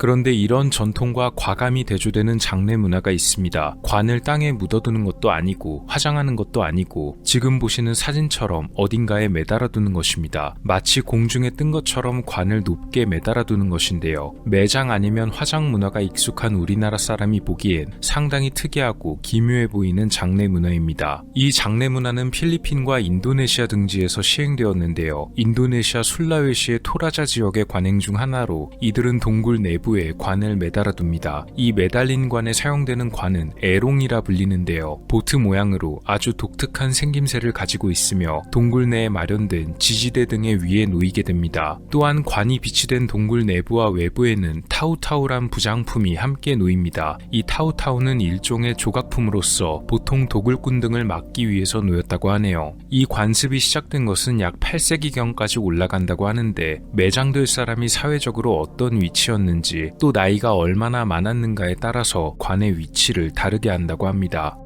필리핀의 루손 섬에 위치한 산악지방인 사가다에서도 이 매달린 관 장례 문화를 찾아볼 수가 있는데요. 이 장례 문화를 이어오고 있는 이들은 칸카나이란 부족입니다. 산악지방이다 보니 이런 장례 문화를 이어오기에 꽤 적합한 지형이었을 것으로 생각이 됩니다. 칸카나이족의 이 매달린 관 장례 문화에는 몇 가지 필수적인 요소들이 동반된다고 하는데요. 첫 번째로 자기가 들어갈 관은 자기가 만들어야 한다는 것, 두 번째로 안치된 자세는 태아처럼 웅크린 자세일 것, 이것은 마땅히 사람이 세상을 떠날 때는 태어났을 때와 같은 모습으로 돌아가야만 한다는 신념 때문입니다.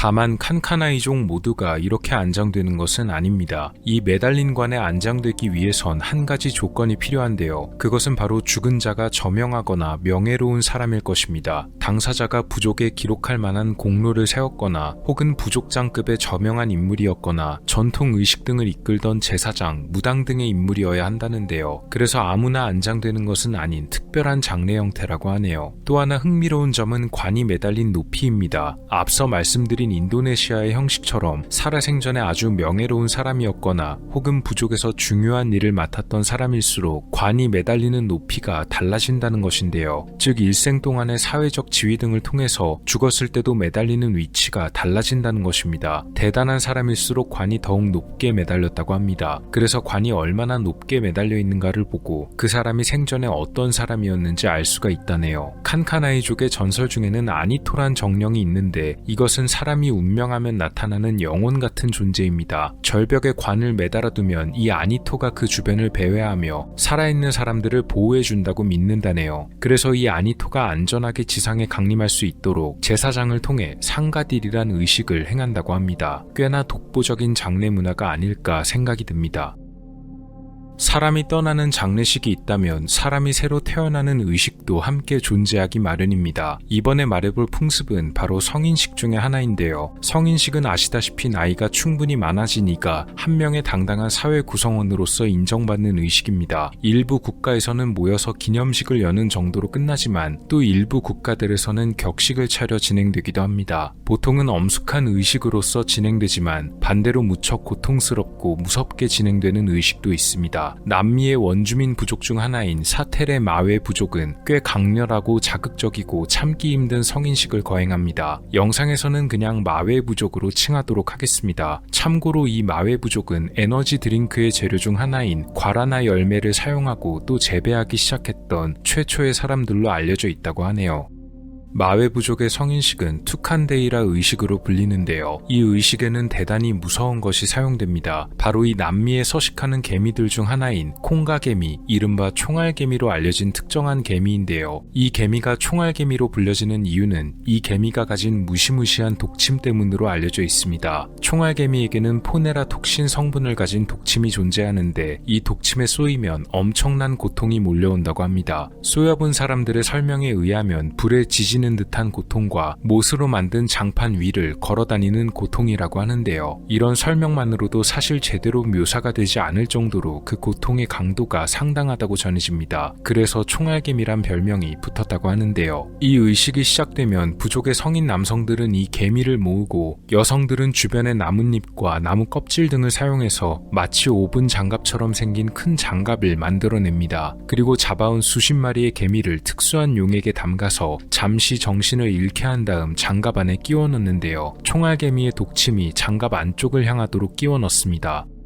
당연히 이 장갑을 착용하면 손이 독침에 쏘일 수밖에 없습니다. 그리고 의식은 이 독침을 견뎌내는 것으로 완성됩니다. 의식에 참여하는 사람은 이 장갑을 양손에 낀 채로 총알개미의 독침이 주는 고통을 견뎌내면서 다른 부족 인원들과 함께 노래하고 춤을 춰야 합니다. 제 생각엔 정말 춤이라도 추지 않으면 고통스러워서 몸부림을 칠 수밖에 없을 듯해 보입니다. 이들이 장갑을 낀 채 견뎌야 하는 시간은 10분. 그런데 10분만 견뎌낸다고 끝이 아닙니다. 원주민 부족들에게 성인식이란 대단히 중요한 의식 중 하나로서 단순히 한 번만 하고 끝나는 것은 아닙니다. 이 의식을 무려 20번이나 반복해야 하는데요. 총 200여 분가량을 무사히 견뎌내야만 의식이 끝나고 진정한 성인으로서 인정을 받게 된다고 하네요. 마웨 부족에게 있어서 이 개미는 열대우림의 힘을 상징하고 독침을 견디는 것은 역경을 극복하는 힘을 나타낸다고 합니다. 그리고 이렇게 고통을 이겨낸 이들이 유대함으로써 부족과 구성원의 연결을 재확인하는 역할도 한다네요. 그렇기는 해도 20번이나 저걸 반복한다는 것은 너무 무서운 의식이 아닌가 하는 생각도 듭니다. 정말 어른 되기가 쉽지가 않네요. 마지막으로 소개할 풍습은 조금 어두운 내용입니다. 중국의 일부 지역에선 이런 건축물이 관찰됩니다. 보시는 대로 조금 작은 규모의 탑처럼 생긴 것들인데요. 탑의 위쪽 중앙 부근에는 작은 구멍이 하나 뚫려 있는 형태로서 언뜻 보기엔 뭔가 관측하는 장소처럼 보이기도 하고 또 탑처럼 생긴 외관을 봤을 때는 군사적인 용도로 쓰이는 것이 아닌가 싶기도 합니다. 하지만 이 탑은 용도가 따로 있는데요. 이 탑들은 이른바 아기탑으로 불리는 것들입니다. 영어로는 그대로 베이비 타워로도 알려져 있는데요. 탑이 작아서 아기탑, 베이비 타워로 불리는 것은 아닙니다. 말 그대로 이 탑이 아기들과 밀접한 연관이 있어서인데요. 이 탑은 바로 아주 어린 아기들의 무덤으로 사용되던 곳입니다. 이 탑은 정말 오랜 역사를 지닌 건축물인데요. 이 탑에 관해선 현재까지 두 가지 견해가 존재합니다. 하나는 앞서 말씀드린 대로 어두운 내용에 관한 견해이고 또 다른 하나는 역사적인 관점에서의 견해입니다. 한쪽의 견해만 다룰 수는 없기 때문에 오늘 저는 그 두 가지 견해 모두를 말씀드려보려 합니다. 일단 이 탑이 해외에도 널리 알려지게 된 계기는 선교사들 그리고 중국에 여행 온 서양의 인물들이 자신들이 보고 겪은 것에 관해 남긴 기록들 때문입니다. 특히 달과 육펜스 등의 책으로 유명한 작가 서머셋 몬은 1922년 중국을 여행하며 엮은 책인 오너 차이니스 스크린에서 이 탑의 존재에 관해 언급하기도 했는데요. 작은 구멍이 뚫려 있고 지붕이 막힌 탑이 하나 서 있는데 그 구멍 안에선 매우 좋지 못한 냄새가 풍겨왔다고 언급했습니다. 그제서야 그는 이것이 베이비 타워란 것을 깨달았다고 하네요. 다른 저명한 인물의 기록에서도 이 탑들이 언급되는데요. 대다수의 사람들은 이 탑에 관해 이런 방향으로 설명했습니다. 바로 이 탑의 용도가 단순히 순진 아이를 매장하는 곳이 아닌 선택적 양육을 위해 아이를 유기하는 곳이란 것입니다. 쉽게 말하자면 여아보단 남아를 더 선호했고 그에 따라 원하지 않던 성별의 아이가 태어나면 일부러 굶기거나 해서 목숨을 잃게 한 다음 탑에 매장하거나 심지어는 살아있는 상태에서도 탑에 유기했다는 뉘앙스로 설명했습니다. 그래서 이 탑은 해외에서 정말 많은 악명을 떨쳤는데요. 사실 이런 시선으로 비춰질 수밖에 없던 이유는 성별 차이에 따른 이러한 선택적 양육이란 요소가 특정 국가에서만 관찰되는 현상은 아니었기 때문입니다. 동서양을 막론하고 이런 선택적 양육이 세계적으로도 여러 나라에서 관찰되었기 때문에 이 탑이 서양 등에 처음 알려졌을 때는 그러한 방향으로 비춰질 여지가 충분히 높았습니다. 특히 선택적 양육이란 목적을 실행하기 위해서 이런 특정한 유기 장소까지 건축했다고 알려지게 되었으니 이 탑을 기록으로 접한 이들은 충격을 받을 수밖에 없었는데요. 또 이 탑의 건축 양식이 특이하게 생긴 건 역시도 탑 안에다 영혼을 가둬두기 위한 것이란 설명까지 붙었습니다. 그래서 이 탑은 아주 오랜 시간 동안 야만의 상징으로서 알려지게 되기도 했었습니다. 이것이 탑을 바라보는 첫 번째 어두운 견해인데요. 그런데 이런 어두운 견해에 반론이 제기되기도 했습니다. 비교적 최근에 학계에서는 이런 연구를 내놓기도 했는데요. 2019년 아이다호 대학의 제프리 스나이더는 이 탑이 알려진 것처럼 선택적 양육을 위한 유기 목적이 아닌 실제로 정말 순수한 목적을 지닌 무덤 중 하나이며 숨진 아이를 매장하기 어렵던 사람들이 이용했다는 의견을 내놨습니다. 그가 주요하게 지적했던 것들 중 하나는 이 탑을 언급한 사람들이 너무 표면적으로만 탑을 관찰했던 것인데요. 일단 기록에 따르면 이 건축물들은 최소 17세기부터 본격적으로 건축된 것으로 알려졌습니다. 당시 관리들이 이런 아기 탑의 건축을 제안했다고 하는데요. 왜냐면 그때는 장례 절차 등에 관한 지침들 중에 아주 나이가 어린 아이들이 목숨을 잃게 되면 어떤 식으로 사후를 처리해야 할지에 관한 명확한 지침이 없었기 때문으로 전해집니다.